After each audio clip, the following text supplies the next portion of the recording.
अब फिक्र दक्षिण कोरिया की कर लेते हैं, जहां पर मार्शल लॉ लगा। इस शो में लगभग इसी वक्त हमने ये ब्रेकिंग दिखाई। और फिर क्या हुआ? दुनिया में जब भी कहीं दक्षिण कोरिया जैसे सियासी भूकंप आता है तो सबसे पहले हम आपको बताते हैं।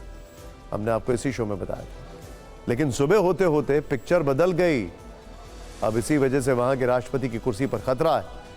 सवाल है कि आखिर 6 घंटे में ऐसा क्या हुआ कि आपातकाल हटाने के लिए उन्हें मजबूर होना पड़ा। ये रिपोर्ट देखिए, सब कुछ समझ में आ जाएगा।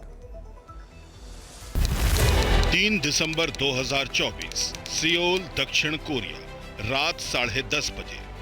दक्षिण कोरिया की राजधानी सियोल में 2 घंटे से सेना की हलचल तेज थी।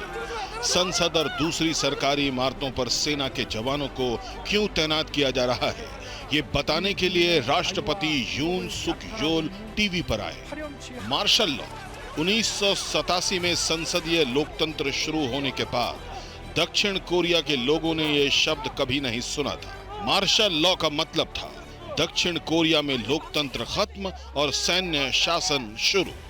दक्षिण कोरिया के विपक्षी दलों ने इमरजेंसी और मार्शल लॉ का ऐलान होते ही लोगों से सड़क पर उतरने की अपील की। मार्शल लॉ का विरोध करने के लिए दक्षिण कोरियाई संसद की आपातकालीन बैठक भी बुला ली गई। एक बार तो लगा कि सियोल में अब गृह युद्ध शुरू होने वाला है।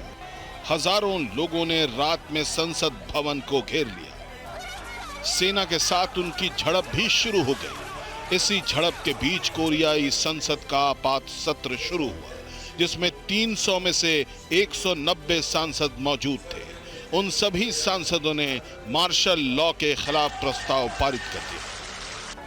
दक्षिण कोरिया में जनता और सेना के बीच जंग की आशंका बढ़ चुकी थी। तभी राष्ट्रपति यून सुक योल एक बार फिर टीवी स्क्रीन पर प्रकट हुए। मार्शल लॉ लागू करने के 6 घंटे बाद 4 दिसंबर 2024, सियोल, दक्षिण कोरिया, सुबह 4:30 बजे। कोरियाई संसद के प्रस्ताव और आम जनता के विद्रोही तेवर के सामने राष्ट्रपति सुक योल ने सरेंडर कर दिया। उन्होंने मार्शल लॉ का फैसला वापस लेने का ऐलान किया। दक्षिण कोरिया में लोकतंत्र 6 घंटे बाद कोमा से बाहर निकल आया। इन 6 घंटों में राष्ट्रपति यून सुक योल की राजनीतिक महत्वाकांक्षा और राजनीतिक मजबूरी दोनों का पर्दाफाश हो गया। उनका आरोप था कि दक्षिण कोरिया के विपक्षी दल उत्तर कोरिया के कम्युनिस्ट तानाशाह किम जोंग उन के एजेंट के तौर पर काम कर रहे हैं। यून सुक योल 2022 में राष्ट्रपति चुने गए थे। घोर दक्षिणपंथी नेता के तौर पर मशहूर यून सुक योल उत्तर कोरिया के विरोधी माने जाते हैं। उनकी नीतियों से दक्षिण कोरिया की जनता का 2 साल में ही मोह भंग हो गया। इस साल दक्षिण कोरिया के संसदीय चुनावों में विपक्षी दलों को बहुमत मिला तो यून सुक योल को संसद से बजट पास कराने में भी पसीने छूट गए। फिर विपक्षी दलों से जो टकराव शुरू हुआ वो मार्शल लॉ और तानाशाही तक पहुंच गया। अब दक्षिण कोरियाई संसद में उनके खिलाफ महाभियोग की प्रक्रिया शुरू की गई है। Bureau report, TV9 Bharatvarsh. दक्षिण कोरिया में राष्ट्रपति यून सुक योल का बेड़ा गर्क करने में उनकी पत्नी की भी अहम भूमिका है। फर्स्ट लेडी पर रिश्वत में महंगा हैंडबैग लेने का आरोप है। दक्षिण कोरिया की शेयर मार्केट में हेराफेरी का आरोप भी यून सुक योल और उनकी पत्नी पर है।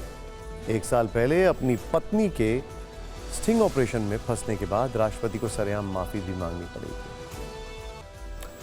संसद में बजट पास कराने में नाकामी और भ्रष्टाचार के आरोपों से अपनी सत्ता बचाने के लिए राष्ट्रपति यून सुक योल ने तानाशाही चलाने की कोशिश की, लेकिन यह दांव भी उल्टा पड़ गया।